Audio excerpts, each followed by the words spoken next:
कधी हसत खेळत कधी आसवे पुसत गिरविले अक्षराना भार हातानी सोसत शिकले लिहाया वाचाया शिक्षकांच्या या धाकावर शिकले लिहाया वाचाया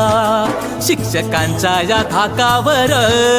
आज मोकळ्या आकाशी चालली घरट्यातली पाखर आज मोकळ्या आकाशी चालली घरट्यातली पाखर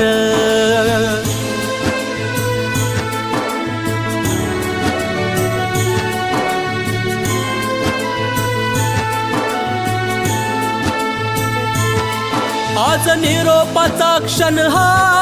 मन गहीवरून आलं थोडी खुशी